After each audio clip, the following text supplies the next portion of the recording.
Hello and welcome back to the Championship Lowdown podcast. I am joined with Lewis. Welcome back to the channel, Lewis. Hello, Paul. How are we doing? All good, thank you very much. And we have a bit of a different video for today. Obviously, international break, as we all know, as sad as it is for most Championship fans, unless you've supported a rubbish team like Swansea. There's no games this weekend, so there's nothing to preview or review. But we have a separate video for you, which is going to be the most disappointing Championship 11 of the season so far. So me and Lewis have made our separate teams, and we are going to sort of go through each position and tell you who we think is the most disappointing player this season. Obviously, different factors going into this, such as how we judge as disappointing, but we'll sort of explain it as we go. Also, I believe there's quite a large percentage of you who watch the channel who aren't subscribed. So if you aren't subscribed to the channel, please do subscribe. It means a lot to us all. And we'll get straight into it, Lewis, and we'll start off with you and your goalkeeper for this team. So, I feel like this is going to be an incredibly controversial video, and I think we've got to start off in that sort of manner. Do you know what I mean? So, I'm starting off with Birmingham City shot stopper James Beadle. Now, if I'm going to be honest, I was umming and ahhing between a few players. Obviously, we've got the person who you've chosen, which we'll get onto that in a second. I was also thinking about Ivor Pandey for Hull City, and I know that I would get absolutely slated for putting him in. Obviously, he's been all right, but he's dropped a couple of clangers. But I think James Beadle is just, at the end of the day, you've got a regular England under-21 international for such an ambitious club like Birmingham City. You would expect much better, in my honest opinion. He's been given a chance recently. Obviously, he came ahead of Allsop, but again, he doesn't look like a player who's in a loan spell in the Championship and is going to be progressing to the Premier League next season. We thought that when he was at Sheffield Wednesday last season. I was a bit surprised that he got a Championship move. I thought he could have maybe got a lower end Premier League side, but he doesn't look anything special whatsoever. I think the fact that he's England under-21 really doesn't really reflect on the actual player. I think he's just been very bang average. And when you've got players such as Allsop, who I don't really rate either, it would not surprise me if at some point in the season he's going to come back in as number one, which really is reflective of how fairly average Beadle has been in the last few games since he's been brought in. Yeah, it's fair shout. I'm going a bit of a different direction. I'm going with Michael Cooper of Sheffield United. Now, some of you may have thought like it's just like new signs, whatever, but it's not. It's just in general who we think's been disappointing compared to expectations at the start of the year. And Michael Cooper came into this season as arguably the best goalkeeper in the entire division from last season. He was absolutely brilliant for Sheffield United. Last year, obviously, they just missed out on the playoffs just very much at the last stage. And, he impressed everyone and has done basically the entire time he's been in the Championship, even with Plymouth before and with Sheffield United last season. But this season, he's just a completely different player. I think I'm not saying he's been terrible, but obviously compared to his expectations and the club's expectations, the whole team's been miles off it. I think this whole video, you could just list the entire Sheffield United starting 11, which is why we sort of set a limit on how many players we can include from one club, because Sheffield United have been the ultimate disappointment this year. But I'm going with Cooper. I just think he's not performing at the level of a top goalkeeper in this division. He's had quite a few terrible games this season for Sheffield United, and it's been another part of their sort of negative run of form. Obviously sat where they sat in the table, and him not being at his level that they expect of him definitely, doesn't help that at all. So I'm going with Michael Cooper again. I know we're going to annoy someone, so if you're going to, whatever, just kick off if you want. But I think Michael Cooper is the most disappointing goalkeeper in the Championship so far this season. We'll move on to the right back position. And again, Lewis, we'll start with you. Who is your right back for this team? I think I'm going to annoy even more people. In fact, I'll specify that I'm going to annoy even more Birmingham City fans with this selection. I want to put it out there. I've not chosen 11 full of Birmingham players, but a right back, I went for Bright Samuel. He's a fullback who significantly struggles to defend, and having a trait like that is always going to put you on this list. I feel like because the ambition and the expectation that Birmingham City went into this season, I feel like while they have, gone through a bit of resurgence in the last couple of games, where they are in the league suggests that it has been quite disappointing. And I feel like Asai Samuel, it does come down to him a little bit. Obviously, you can't, put all the blame at his door, but it's just been a little bit incapable in terms of defensive side. I feel like, in my opinion, he's had a similar issue to Ryan Manning has at Southampton. He's been, caught quite high up, high defensive line, and then when they play the ball over the top, he just doesn't really have the defensive instincts to retract his errors. And I feel like that's really been a bit of an Achilles heel for Birmingham this season. And also, let's clarify that, but if any Birmingham fans want to kick off about that shout, we actually had a Birmingham fan, Elliot, who's on this podcast, who suggested Asai Samuel as a potential candidate for this team. So it's not just us disliking Birmingham. This actually came from a Birmingham fan as well. So just bear that in mind before you kick off. Again, I will specify as well that not every position will be strictly necessarily where they play, but will be like the closest alternative. If you think, like, for me, right back, I struggled because I couldn't pinpoint many terrible right backs. I thought Josh Keefe for Swansea was a shout for me based on last season, but I've gone with Brandon Williams of Hull City, and this one is more off expectation when he signed. Obviously, this was a player who comes in with a lot of experience, and he's had a bit of a tough time in his career. But when he did get signed for Hull, I think especially the Hull fans, you could see they were quite excited, and you would be with the caliber of that sort of player coming into your team. If he can recoup some of the form he had, obviously at Manchester United, then you've got a really good player in your hands. And I believe he's only made the one appearance, and it was for about 10 minutes in a game against Blackburn. I believe, apart from that, I could be corrected wrong there, but I think that's the only appearance he's made for Hull this season. And again, this was a position I struggle with. I don't think there's many disappointing right backs. And again, he's not really a right back, but I think he sort of just slots in here as the other option for me. I just think not really matching the expectation. Again, there was obviously the worry about the whole mental health side of things and, what was going on in his personal life coming into it. But this is a very high name player in this division. And for him to only made one appearance in Hull side that, again, obviously with Ryan Giles, it's hard to get in, especially left back. But, for the caliber of player and what Hull thought they had when they signed him, I think he's been a bit of a letdown so far, obviously only making one appearance. I think with Brandon Williams, I think being a Hull City fan myself, I feel like there was the expectation that he wasn't going to come in and be a first team player. Of course, we've got the likes of Louis Coyle and Cody Drammer at fullback. I think obviously you mentioned that he's got the reputation, he's got the name, he's done it in the Premier League, done it in the Championship before, and I feel like while it is disappointing that we've not seen him on the pitch as much as we would have hoped, I feel like he is the sort of player you just need to invest time into, and I feel like it would really be telling towards the end of the season. If he hasn't, managed any more minutes, I feel like it would go down as disappointment. But I think it's one that Hull City fans will be looking at and thinking he deserves the benefit of time, certainly. Yeah, it was a hard one for me. I think, as I said, I went for quite a few right backs, and I was sort of just trying. Asai Samuel was one of the options. I think him and Josh Key were my other sort of two. I was floating around in that conversation because, again, expectation based on performance hasn't been great. I saw it with Williams because I saw a lot of the hype when he did sign, and obviously he's not really played at all. So to have no impact so far in the season, I think that was sort of my reasoning behind that decision. But we'll move on and we'll go with our first centre-back. Obviously, we're going with a basic 4-4-2, by the way. I have anyway. So basic 4-4-2 is just whatever, right mid, centre mid, etc. So our first centre-backs, and Lewis, who have you got as your first centre-back? Moving on to the inevitable Sheffield United defensive pick. I've went for Mark McGuinness. I feel like in terms of disappointing Sheffield United signings, he tops the chart. He came in with no expectation of being a world beater or anything like that. And I feel like Sheffield United fans were aware that he wasn't incredible. But there was expectation that someone had to come in this summer and replace Ahmedhodzic. And I think that really falls on the shoulders of COH Sports. They've just not managed to find a suitable replacement whatsoever. I think that really is one of the pivotal reasons why they have been so poor this season. I think that's something that people tend to forget.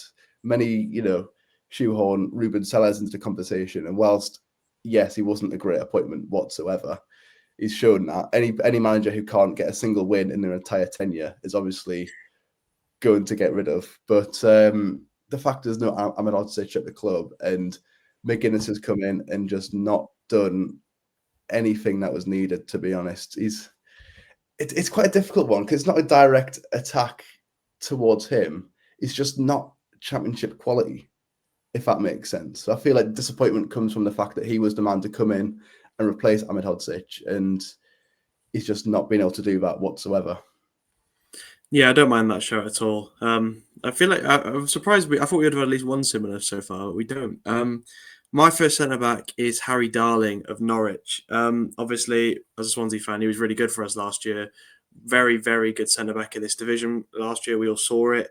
Makes the move to Norwich, and I think this sort of all tangles in with Norwich's overall disappointment with this season so far. A team that's expected to do quite well, and here they are sat in the bottom three. And Darlin has just been miles off it. I think even in the game against Swansea, I mean, both of the goals that we got basically just came from him not paying attention and not closing down. And just every time I've watched him, he's just not looked like the same player that we saw at Swansea last year and like the years before that as well. We had him. He's just not quite been at the level. I mean, he's been consistent in the team, but obviously being consistent at the start in a team that's sat in 23rd, I believe, or 22nd in the division probably isn't the best thing, especially the centre back with the goals that Norwich are conceding. So for me, it was sort of an easy pick to put Darling in here. I just think he comes into Norwich as quite a highly rated signing on a free as well. They thought they had a brilliant bit of business, which we thought as well. We thought we'd been absolutely ripped off, losing him for free, and it was gutting, but so far this season, he's really not been that player that we all thought he might be. But I don't hate that McGuinness show at all. He's not in my team, funnily enough, as a second centre back. But I can see the logic behind the McGuinness show because, as you said, if you compare him to Ahmed Hodzic, it's been nowhere near the level of quality there. Second centre back, Lewis. Who have we got on your team? I feel like the lads over at the in the Premier League podcast would have done this same shout last season, but obviously they're now in the Championship. So Wout Faes, Leicester City. I feel like his downfall at Leicester, I think that it's got to be a Netflix documentary, to be honest. It's been so staggering. He came in as obviously a major signing for Leicester. It looked all right at the start of his time there.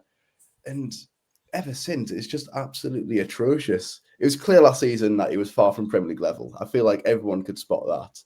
But many expected he could at least hold his own or make somewhat of a difference in the Championship with Marty Cifuentes. Clearly not. He's clearly nowhere near Championship level as well. And the fact that he's still in the conversation for the Belgian team as well, it's just absolutely stunning. But I think it's going to be a bit of a theme with Leicester City players who have obviously joined them for quite a sizable fee and just don't play anywhere near to the standard that's expected of that fee. And I think he's the epitome of that, in my opinion. He's been dropped in recent games as well, so Cifuentes is even sick of him. Yeah, I feel like he is the pinnacle of a disappointing player in the Championship. Someone who had so much potential when he first joined Leicester, and I do feel bad for him, but he is seen as a bit of a joke now as well, and that does sound really harsh. And I don't want to sort of refer to him as that, but he has just been a bit of a liability in recent years, and the drop down to the Championship hasn't exactly been a help to that as well. I was going to say, the only reason I would go against him being a disappointment was with the recent years of Wout Faes performances, is it really that unexpected that he's been this poor? Would be my only argument against it. Yeah, I think the drop down from the Premier League is where I sort of reset my expectations. I thought with that drop down, he might be able to, I don't know, get some confidence back. But obviously, Leicester have been on a run of poor form, and Wout Faes has just been the same as that. He's not been able to build on anything, to be honest. Yeah, as you said, it was a really tricky one. For me, I've just sort of expected it from him. I guess you said you should reset your expectations a bit. With the drop down, they should sort of maybe even out, but he really hasn't translated well this time into the Championship. And Leicester have been a big part of why Leicester have been struggling so much in the opening weeks of the season. But I've gone with Callum Doyle of Wrexham, and my expectation, and it's purely because, in my opinion, he was one of the best defenders in this division last season. And he really isn't a mainstay in this Wrexham team. When he signed for Wrexham, I was sort of in awe that they managed to get a signing like this over the line on a permanent deal as well. And I really thought, he comes into this team, he is a mainstay centre-back, and he will be like one of the big reasons why Wrexham would climb up the table. But he's not in most... he's had periods of time in the starting 11, but obviously since that, he had a red card at Oxford and then missed 2 games. But then there's games after that where he's been back. He has sat on the bench for 90 minutes and not played in games where Wrexham have kept clean sheets anyway, against Portsmouth and Charlton. So to me, with the defence they've got, you've got Dan Scar, Max Cleworth and Dom Hyam, you'd rank Callum Doyle in a higher sort of level than probably all three of them. I know Clewer's a brilliant player, but the other two, are sort of just, your standard Championship players. Arguably, Scar wasn't even a Championship player the last time he was in this division. So to see him not in that team, it sort of baffles me. I get he was a bit of a left back last season and Wrexham play the five, so obviously but he doesn't really play as a left wing back. But as a centre half, he's still very, very good. And I think that's my main reasoning behind choosing Doyle is I just don't think, especially with the fee as well, I believe it was about £7-8 million they paid for him up front, which is a lot of money to be your backup centre back for the time being.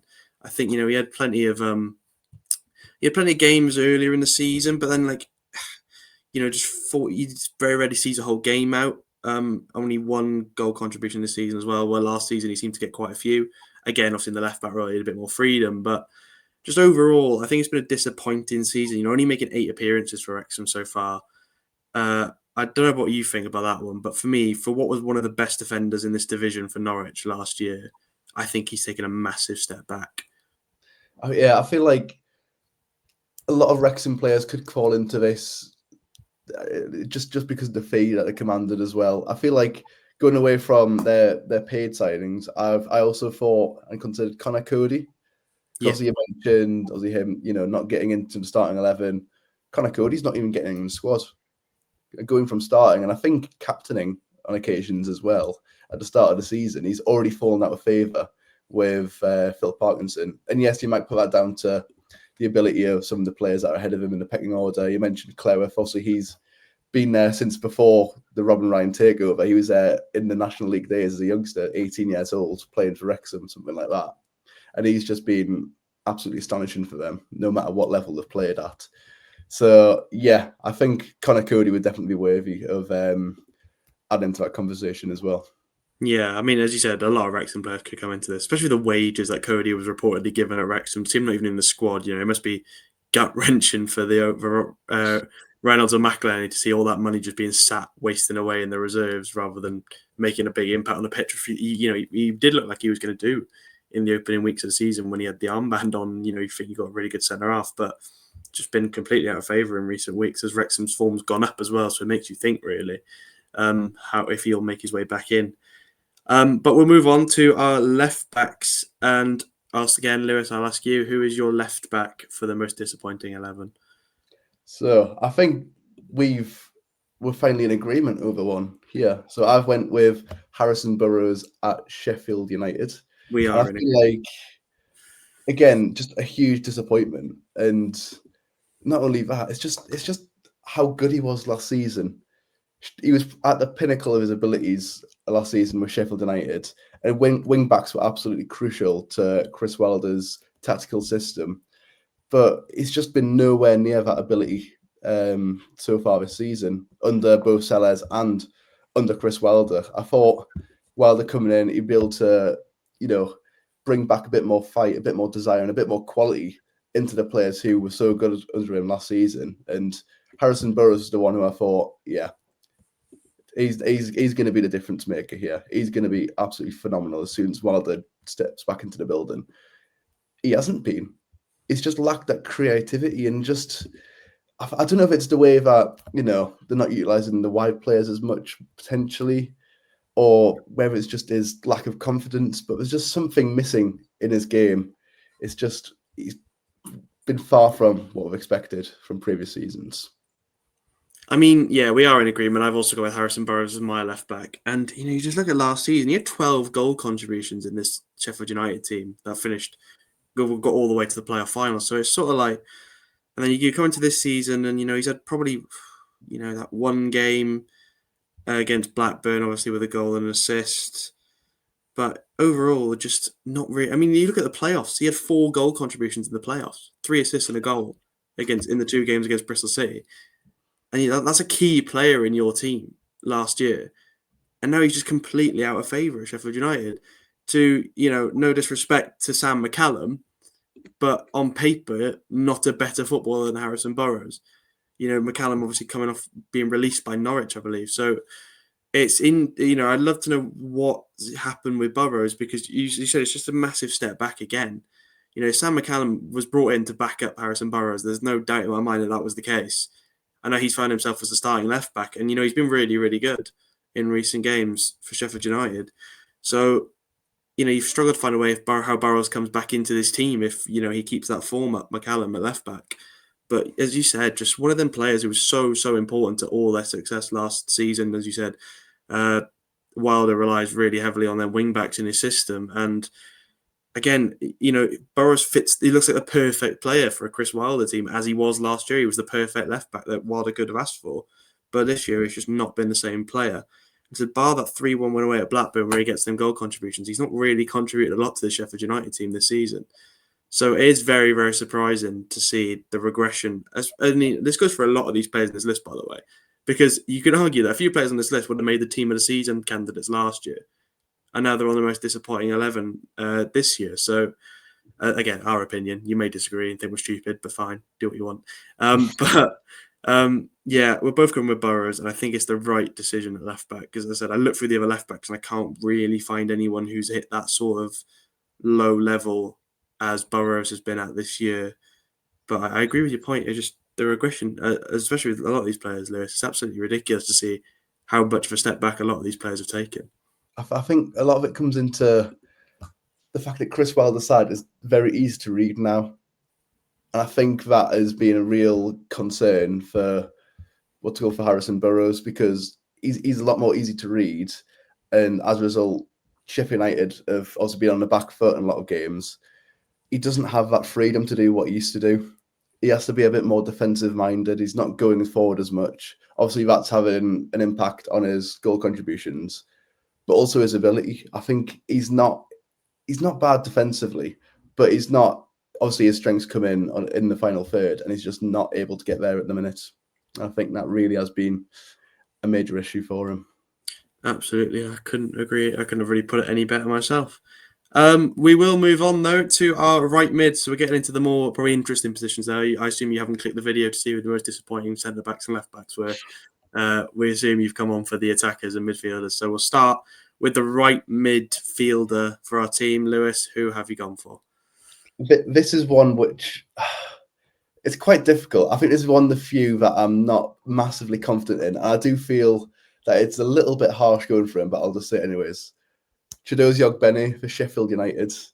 And I think sticking with the Sheffield United theme, obviously no players have covered themselves in glory.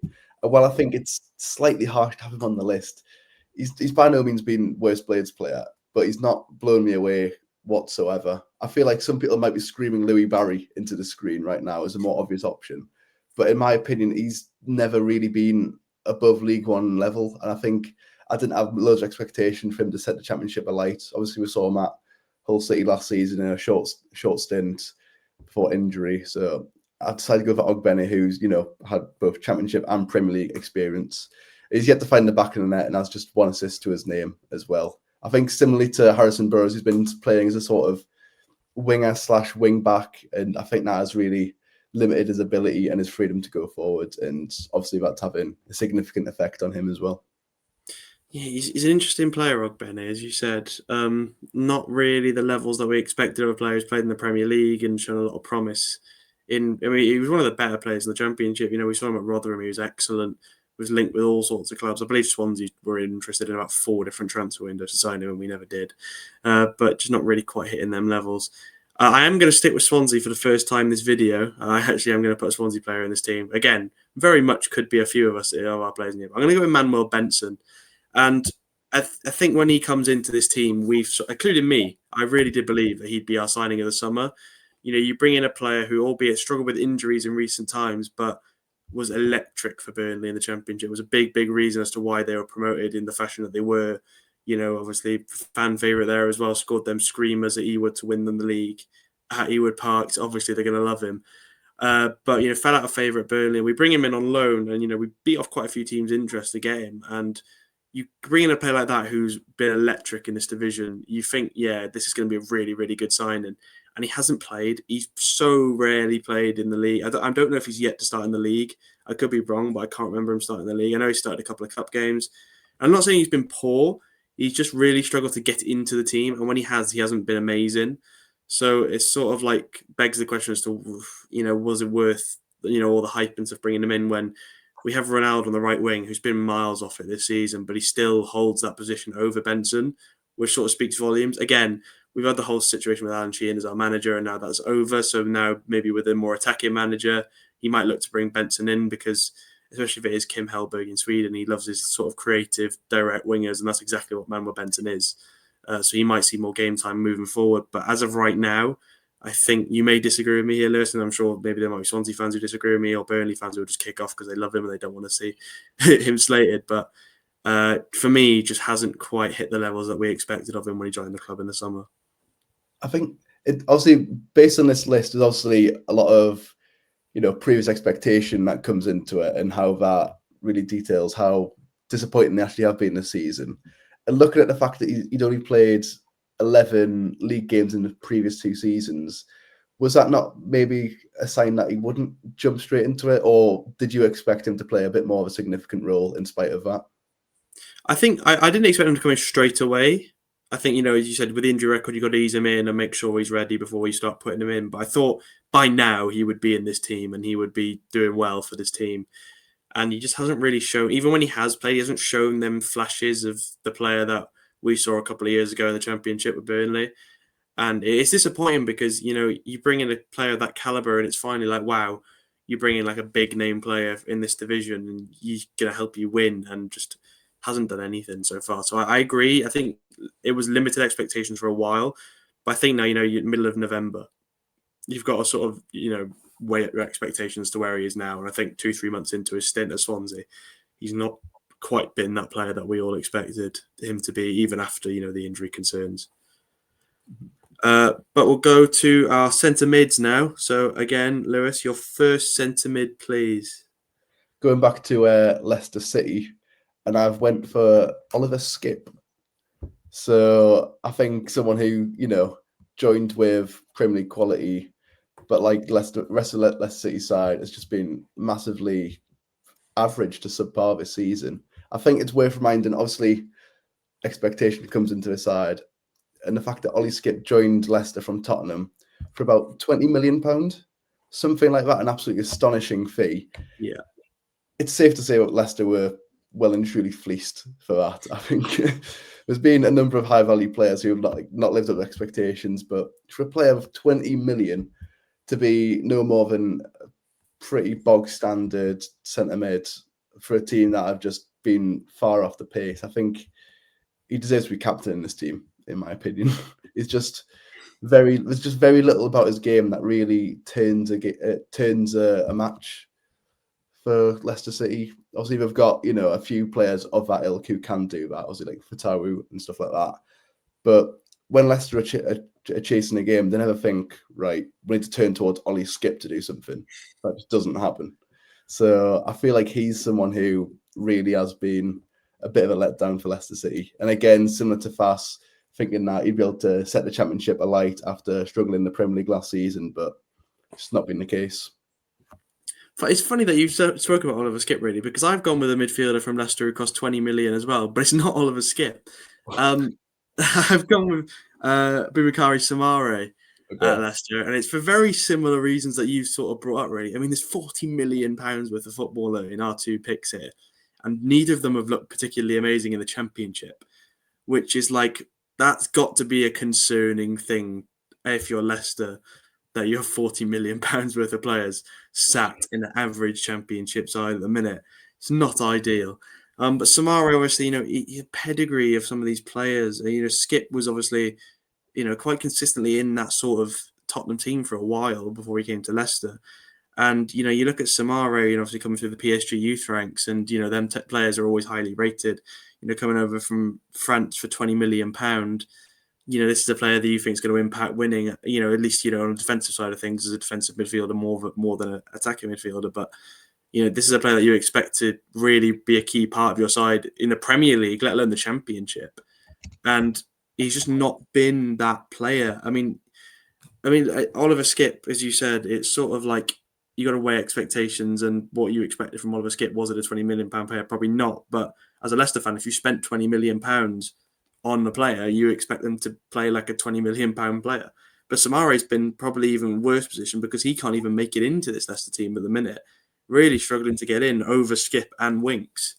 Again, I mean, it's just Spurs bloody rejects all over the place here. But You expect him to get into this team, and they were £20 million footballer, or what once was a £20 million footballer, who's just sat wasting away on the bench. So for me, I'd argue similar levels to Oliver Skip, but he doesn't even get into the team Samari. So that's why I've gone for him. But funny, you both picked £20 million Leicester midfielders. Just somehow they have two of them in the Championship.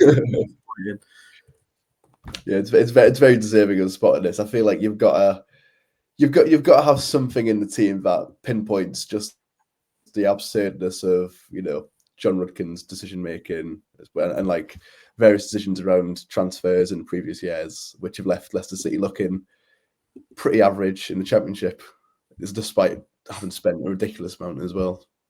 And we all know what's going on with Leicester's financial problems in recent years, and I can imagine signings like this with no resale value do not help the cause at all. But we'll move on to our second centre midfielder, Lewis. And who have you got to wrap up the centre of the park? It's quite surprising that it's taken this long to mention a Norwich City player, but I'm going to go for it. Mirko Topic. I feel like this team just in general wouldn't be complete without a Norwich player. And I feel like he's someone who arrived this summer and there was plenty of expectation with him, but it's just not went brilliantly whatsoever. I was looking on Twitter for a little bit of, I don't know, just to see what the fans thought of him. And it's safe to say that the jury is in and it's not great news for him. One fan wrote, not too sure what Topic actually does. Another said, Mirko Topic is so passive. There was also an expletive word that I'm not going to repeat. And said, no presence at all, which, to be honest, is absolutely staggering for someone who looks terrifying, to be honest. I think it's a fact that Norwich fans are singling him out as one of the poorest players in a team which has been so awful, especially at home. And I feel like that for that reason only, I think he deserves a little spot in this side. Yeah, I mean, Norwich fans basically put that one on a plate for you, haven't they? By basically saying yourself that he's been a massive letdown. I'm probably going for one which no one might expect to pull out, because obviously, when you look at disappointing, you tend to look at the big teams that have maybe regressed from last year, and it tends to be them players. But I'm going to Oxford here, which is probably, again, a massive surprise for a lot of people. I'm going with Tyler Goodrum. Again, more of an attacking midfielder, but just for the sake of the team being easy, I'll put him in centre mid in this team. This is a player who has been a mainstay in this Oxford team since his loan to Slough. 44 games in 2022, 51 in 2023, and 44 last season, where every year since his last 2 years, he's got 15 and 10 goal contributions in his Oxford team. To this year, only featuring in 4 games in the league. It's a big regression from what's been one of their best players since he came into their first team. This is if you look at Oxford's team in recent years, if you pick out their best players, you're looking at him and you're looking at Cameron Brannigan really as the sort of staples in this team. And Brannigan's managed to hold out his spot despite all the new recruitment, and Goodrum hasn't. He started all 4 of the games he's appeared in the league, and he had 1 game in the EFL Cup, which has been his only goal this season. His only assist came against Hull, funnily enough, so I'm sure that'll be a fun fact for you. But yeah, he's just been sat on the bench for the last 7 games, hasn't even come on as a substitute, unused substitute in the last 7 games for Oxford. And again, it might be harsh because obviously you said there's plenty of players who have regressed probably more or a similar level, but I just think for what was one of their best players in terms of expectations, for him to not even make the team anymore, I said you might think it's harsh, and I think Oxford fans will probably think it's harsh because obviously, for what he's done for this club. But for me, just a big regression to what was a really, really decent season last year to not even feature in this team, for me, puts him into this most disappointing 11. I think Gary Rowett's obviously been very vocal in the past about, the difficulties of, managing such a big squad. Obviously, he's got a lot of players available in that position. I think after a disappointing few games, obviously he's had, various fitness issues and stuff like that. I don't think he's shown that quality in the under-21s to really warrant a spot back into the squad. So it has been very disappointing. I think a lot of people will think, oh, he's not even played, so how's that disappointing? But in fairness to you, I feel like he really should be in there. And I feel like, yeah, as you say, a lot of that disappointment comes from the fact that he is just completely nowhere near the squad at this moment. And I'd be surprised if he's anywhere near it in the coming weeks as well. Yeah, I thought it might be a little bit harsh, but I just think based on the justification that I've given, I just think I think more the expectation within Oxford rather than maybe the whole wider championship. This is one of the players they expect to turn up every week and be one of the best players on the pitch, and he was last year for a large part of the season. He played a lot of the games in the championship, so to then come in this season and barely even be in the team anymore, he's barely making squads nowadays, not making an impact. That sort of warranted his place in this team for me, anyways. But we'll move on to our left mid, the last one before obviously the big attackers. Your left mid, please, Lewis. And it's another agreement between ourselves because I went for Tom Fellows at Southampton. Yeah, I think as Southampton signing to go, he's not blown me away. I don't know if you agree or not, but there's a lot of expectation when he arrived, and I don't know whether it's Will still not getting the best out of him or he's just been struggling in new surroundings, but it's just been far from good enough. He looked a little bit more improved, obviously, in the first game after Will Still's departure in the win against Sheffield Wednesday, but can we read too much into that? I don't think so. He got an assist, but against Sheffield Wednesday at home, it should be a near guaranteed win after what they've went through. So still plenty to see from him as well. And the fee that he arrived for as well doesn't give him much, further credit as well. I was going to say, you're looking at a player cost about £7-8 million this summer and was probably West Brom's best player last year. I don't think it's unfair to say, and you can sort of see how much they've struggled since he's left. They've been a completely different team, but just not been that guy. When you spend that sort of money on a footballer, I feel like you need him to come into this team and be, a consistent star, a consistent contributor. And as much as he has appeared in a lot of the games this season, he's played in 13, started 9, 1 assist and no goals. It's not really what you want. You're talking 20, last season, he has 14 assists for West Brom, 18 goal contributions, and was one of the best players in this division. Now you're looking at a player he's struggling to start. As you said, that 1 assist literally came this week. It's just gone. So it's taken a while for him to get fired. As you say, I think one player who was very lucky based on a recent turn of form to miss out on this team was Finn Azaz, because I think if we did this a couple of weeks ago, he would have been in this team. Obviously, he sort of turned it around. I'm not saying Fellows can't or won't, but obviously we're doing this now. And for the fee they paid, for the expectation coming in from being one of the best players in this division last year, he has been a letdown. I don't think it's unfair to say that. I think it's completely justifiable. And I'm not surprised we're in agreement here, because I don't know if you had many other candidates for this position. For me, this was the one that stood out like a sore thumb, really, as the big candidate for this place in this team. Yeah, I think wingers in particular, there wasn't loads jumping out at me, to be honest. Obviously, I had Ogbene, which, again, I still don't know if I'm 100% correct with. But I think Tom Fellows was a fairly obvious shout. I think, obviously, we're going to go on to strikers in a second, but that's where I had plenty of fun. Too much fun, if anything. There was just way too many options available there. Yeah, I mean, I guess we've sort of wrapped this up now, so we'll get on to the bit that I'm sure you've all clicked onto this video for. It's our strikers in this team. And do you know what? I'm going to continue. I'll let you go first or video, Lewis. I'll let you go first on this one as well. Who is your first striker to go into this team? I think I'll start off with the one that we've agreed with, and that is, again, controversially back to Birmingham City, Kyogo Furuhashi. And I think, right, he's not been bad. There's been some Championship strikers which have been bad. Honourable mention, Tom Cannon, struggling to hit a barn door. Obviously, we get that out of the way. But he doesn't really come with much expectation. When Kyogo... So just to point with Tom Cannon, we set a limit for 3 players per team. So that's probably why he doesn't feature, because I think we both had 3 Sheffield United players that aren't named Tom Cannon. So that's why we've sort of had to go a bit different with the strikers. Yeah, that's why we don't have 11 Sheffield United players. Pretty much. Kyogo, obviously, you need to bear in mind how much hype there was when he arrived. Something for like 10, 11 million pounds, I believe it was.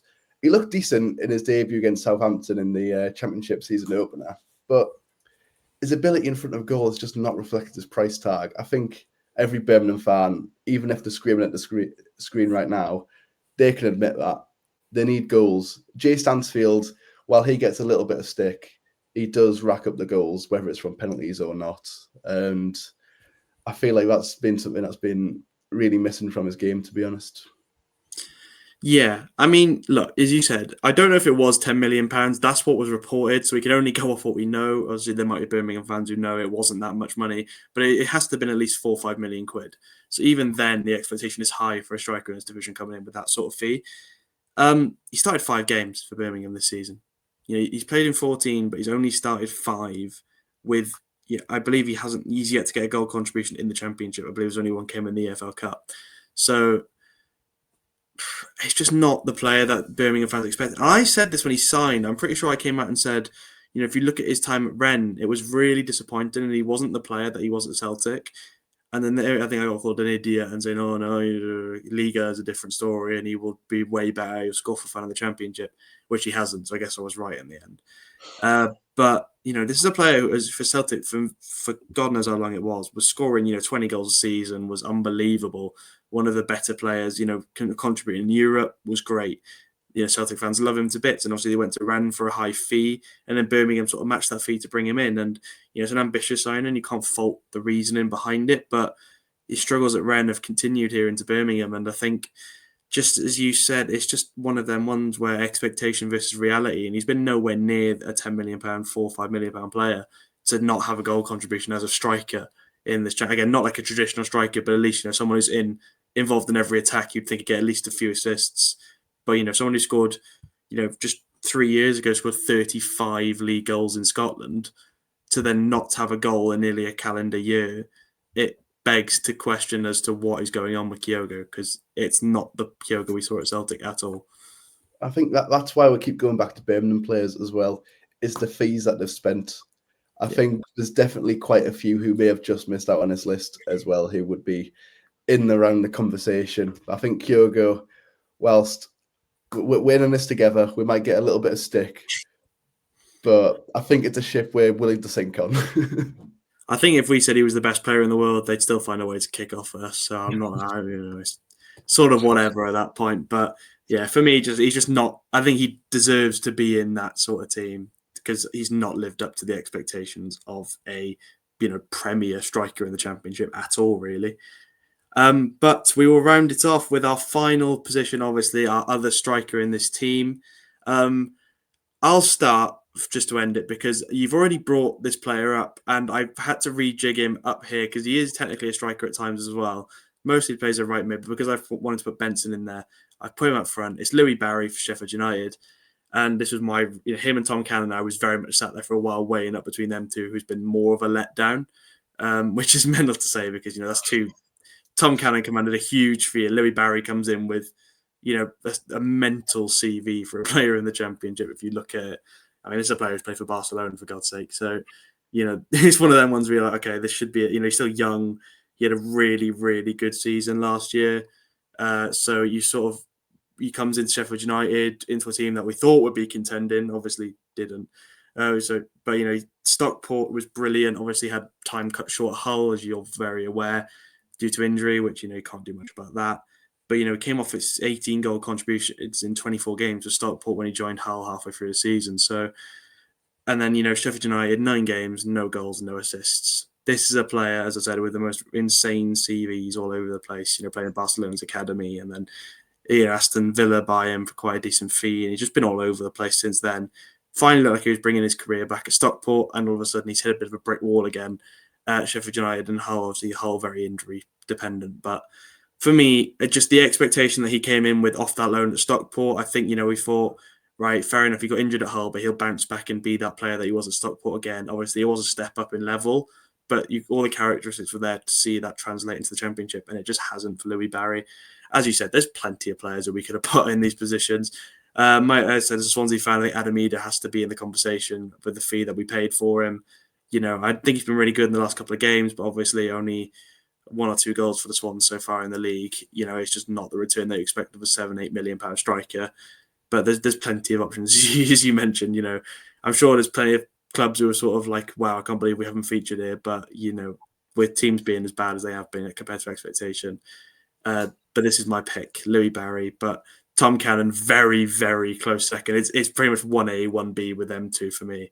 It has to be one of them, in my opinion. But I've gone with Barry.